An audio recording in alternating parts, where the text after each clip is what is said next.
शर्म आती है आपको ननद कहते हुए। काफ़ी मेहमान जा चुके थे, लेकिन अभी भी कुछ मेहमान घर में ही थे। इन सब के बीच दिया जल्दी जल्दी अपना बैग पैक करके बेटी को गोद में उठाकर मेन गेट की तरफ जाने लगी। जाते जाते अपनी ननद अनीता से बोली, दीदी मैं जा रही हूँ, कुहू की तबीयत ठीक नहीं है। अरे तो इस समय कहाँ जा रही हो? रात के 10 बज रहे हैं। बोला ना सुबह दिखा देंगे डॉक्टर को। मेहमान घर में बैठे हैं, जरा सी तो शर्म कर। दीदी शर्म को तो रहने दीजिए, वह आपको मुबारक हो। इस समय मैं सिर्फ एक माँ हूँ और मेरी बेटी की कंडीशन बहुत ख़राब है। मैं जा रही हूँ, जिसको जो समझना है समझे। एक हाथ में अपना बैग घसीटते हुए दूसरे हाथ में अपनी बेहोश बेटी को थामे वह जैसे तैसे सोसाइटी के मेन गेट तक पहुंची। देखा तो रीचा दीदी और नरेंद्र जीजा जी अपनी कार में उसी का इंतजार कर रहे थे। दिया को देखते ही दोनों कार से उतरकर झट से आगे आए। रीचा दीदी ने बच्ची और दिया को संभाला तो जीजा जी ने बैग लेकर डिग्गी में डाला और सीधा अपने क्लिनिक ले गई। क्लिनिक पहुंचते ही फटाफट बच्ची का इलाज शुरू हुआ। रीचा दीदी ने जब दिया के सर पर अपना हाथ रखा तो दिया टूट गई और एक बच्चे की तरह फूट फूट कर रोने लगी। दीदी कुक ठीक तो हो जाएगी ना? मुझे बहुत डर लग रहा है। दीदी मेरी बच्ची। दिया दिया मेरी बात सुनो, वो ठीक हो जाएगी, कुछ नहीं होगा उसे, बस तुम हिम्मत रखो। पर दीदी वो तो बेहोश हो गई है, तुम्हारे जीजा जी उसका इलाज कर रहे हैं ना, सब ठीक होगा। पर तुमने पहले मुझे फ़ोन क्यों नहीं कर दिया? मुझे अनीता दीदी से ये उम्मीद नहीं थी। मुझे लगा वो मेरी हेल्प करेगी, पर वो तो अपने पैसे और पैसे वाले रिश्तेदारों में ही बिजी थी। अरे अपनी फूल सी भतीजी के लिए ही टाइम नहीं था उनके पास। दिया क्या तू जानती नहीं है कि तेरी ननद कैसी है? हमेशा अमीरी झाड़ती रहती है। मैं उन्हें कभी माफ़ नहीं कर सकती। उन्होंने मेरा अपमान तो किया ही है, साथ में मेरी बेटी की भी यह हालत उन्हीं की वजह से हुई है। जानती हो दीदी, मैं तो ये सोच कर आई थी कि अभय तो सीमा पर अपनी ड्यूटी निभा रहे हैं, तो मैं ही दीदी का निमंत्रण स्वीकार करके चली जाती हूँ उनके मैरिज एनिवर्सरी पर। यहाँ आई तो रत्ती भर का भी सम्मान नहीं मिला मुझे। रीचा दीदी मैं उनके घर मेहमान बनकर गई थी और जानती हो मुझे उन्होंने कहाँ पर सुलाया? उनके रूम में पलंग और वॉशरूम के बीच में जो जगह थी वहीं फर्श पर। 9 बजे तक जब मुझे चाय नहीं मिली तो मैं खुद ही जाकर किचन में चाय बनाने लगी। इस पर दीदी के रिश्तेदारों ने मुझे काम वाली तक बोल दिया और दीदी दीदी भी उनके साथ मेरा मजाक बना रही थी। अगर वह चाहती तो उन्हें रोक सकती थी, लेकिन नहीं, उन्होंने ऐसा नहीं किया। इस अपमान में वह भी शामिल हो गई। मुझे कितना बुरा लगा मैं बता भी नहीं सकती, लेकिन किसी और के घर पर किसी को क्या बोलूं जब मेरी अपनी ननद ही मेरा मजाक उड़ा रही थी। शाम को दीदी का एनिवर्सरी फंक्शन था और आज सुबह मेरी वापसी का रिजर्वेशन था, लेकिन कुहू की तबीयत अचानक खराब हो गई, जिसकी वजह से मुझे रिजर्वेशन कैंसिल करवाना पड़ा। जब मैंने दीदी से बोला कि कुहू की तबीयत ठीक नहीं है, उसे डॉक्टर के पास लेकर चलो, तो दीदी कहने लगी कि आज संडे है और इमरजेंसी में डॉक्टर ज़्यादा फीस लेते हैं, इसीलिए रहने दो, कल दिखा देना। तब मैंने जीजा जी को फ़ोन करके उनसे दवाइयाँ पूछी और खुद मेडिकल स्टोर ढूंढकर दवाई लेकर आई और कुहू को दी।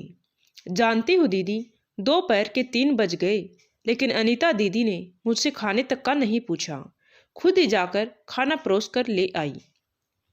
इतने में कुहू जाग गई, लेकिन मेरी ननद ने ना कुहू को गोद में उठाया और ना ही चुप कराया, जैसे उनकी भतीजी नहीं कोई पराया बच्चा हो। अरे बच्चे तो भगवान का रूप होते हैं, कोई पराया बच्चा भी रोता है तो भी कम से कम उसे चुप तो करा देते हैं, लेकिन यह तो उनकी सगी भतीजी थी। सच कहती है तू दिया, आजकल लोगों को न जाने क्या हो गया है, बस पैसों के घमंड में सारे रिश्ते नाते भूल गए हैं लोग। कौन अपना और कौन पराया, इसका निर्णय भी पैसों के तराजू में होता है। पर पागल लड़की, तू मुझे तो फ़ोन कर सकती थी ना, मैं उसी वक्त तेरे पास आ जाती। दीदी मुझे लगा था कि शाम तक कुहू को फ़ायदा हो जाएगा, पर शाम को तो उसकी हालत और बिगड़ने लगी। वॉमिट रुक ही नहीं रही थी। तब फिर एक बार मैंने दीदी को रिक्वेस्ट की तो बोली कि मेरे बच्चों की दवाइयाँ पड़ी हैं, इनमें से कुछ दे दो, आज संडे है, डबल फीस लगेगी। दीदी मेरे जीजा जी डॉक्टर हैं, आप ड्राइवर से बोलकर मुझे उनके घर पहुंचा दो। दिया, तुम देख नहीं रही हो कार फ्री नहीं है, इतने मेहमान हैं और तुम्हें अपने लगी पड़ी है। डॉक्टर के पास जाना है, ऐसा भी क्या हो गया है तुम्हारी बेटी को? वाह दीदी वाह, मेरी बेटी, क्या आपकी वह कुछ भी नहीं लगती? शर्म कीजिए दीदी, भतीजी है वह आपकी। कहा था मैंने आपसे कि कुहू की तबीयत ठीक नहीं है, पर आप हैं कि समझती नहीं हैं। आपके लिए अपने अमीर रिश्तेदार ज़्यादा ज़रूरी हैं और एक छोटी सी बच्ची परेशान हो रही है, वह आपको दिखाई नहीं देती है। आप भी तो एक माँ हैं, फिर भी मेरी परेशानी समझ नहीं सकी। अगर आपके बच्चे की भी तबीयत इसी तरह खराब होती तब भी क्या आप यही कहती कि आज संडे है, डॉक्टर डबल फीस लेंगे? आपके घर में मेहमान बनकर आई हूँ मैं, क्या सम्मान मिला है मुझे? शर्म आती है मुझे ये कहते हुए कि आप मेरी ननद हैं। हद होती है दीदी किसी चीज़ की। आपने मेरा अपमान किया, मैंने कुछ नहीं कहा, लेकिन यहाँ पर बात अब मेरी बेटी की आ गई है और एक माँ होने के नाते मैं ये कभी बर्दाश्त नहीं कर सकती कि मेरी बेटी पर आँच भी आए। ठीक है, चली जाना डॉक्टर के पास बस। माफ़ कीजिएगा दीदी, लेकिन अब मुझ पर यह एहसान करने की आपको ज़रूरत नहीं है। मैंने अपना इंतजाम कर लिया है। मेहरबानी करके अब मुझे शांति से बैग पैक कर लेने दीजिए और शांति से यहाँ से जाने दीजिए। मेरी बात सुनकर दीदी गुस्से में भून भुनाती हुई वहाँ से चली गई। अनीता दीदी के जाने के बाद मैंने सबसे पहले आपको फ़ोन किया। मुझे पता था कि ऐसे समय पर एक आप ही हैं जो इस अनजान शहर में मेरी मदद कर सकती हैं, और हुआ भी वही। एक फ़ोन पर आप मुझे लेने दीदी के घर पर आ गई।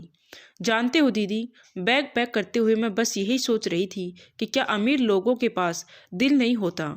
इतना बड़ा फंक्शन किया था दीदी ने, एक नन्ही सी जान के लिए उनके पास पैसे नहीं थे। अरे नहीं थे तो क्या हुआ, कम से कम मदद तो कर देती। डॉक्टर की फीस, दवाइयाँ, सबका खर्चा मैं खुद करती, उन्हें तो वैसे भी करने नहीं देती। एक फौजी की बीवी हूँ, मेरा पति सीमा की सुरक्षा में है और यहाँ उनकी बीवी और बच्चे के साथ उनके अपने रिश्तेदार यह व्यवहार कर रहे हैं। क्या सिर्फ पैसा ही सब कुछ है? क्या दीदी के लिए सिर्फ अपने अमीर रिश्तेदार ही मायने रखते हैं? वह पैसे के नशे में इतना अंधी हो चुकी है कि उन्हें अपना मायका भी नजर नहीं आता। बस कर दिया, अब शांत हो जा। कुछ लोग होते ही ऐसे हैं, उनके लिए सिर्फ पैसे ही मायने रखते हैं। तो ये सब कुछ छोड़ और बच्ची पर ध्यान दे। कुछ नहीं, आंखें बंद करके मेरे कंधे पर सर रख ले, तुझे अच्छा लगेगा। कुछ समय बाद जीजा जी ने आकर बताया कि बच्ची खतरे से बाहर है। दरअसल उसे फूड पॉइजनिंग हो गई थी, जिसकी वजह से वह लगातार उल्टी कर रही थी और ज़्यादा वोमिटिंग की वजह से पानी की कमी हो गई थी। लेकिन अब पहले से काफ़ी बेहतर है, चिंता की कोई बात नहीं है। तुमने समय पर मुझे फ़ोन कर दिया था, और वैसे भी फौजी की बेटी है, इतना जल्दी हार नहीं मान सकती। जीजा जी के मुंह से ये सुनकर दिया खुश हो गई। भीगी आंखों से हाथ जोड़कर अपने जीजा जी का धन्यवाद किया। क्यों आज हमारे समाज में केवल उन लोगों को ही सम्मान दिया जाता है जिनके पास पैसा है? आखिर क्यों? धन्यवाद दोस्तों। कहानी अच्छी लगी हो तो प्लीज़ लाइक शेयर करें। Thank you.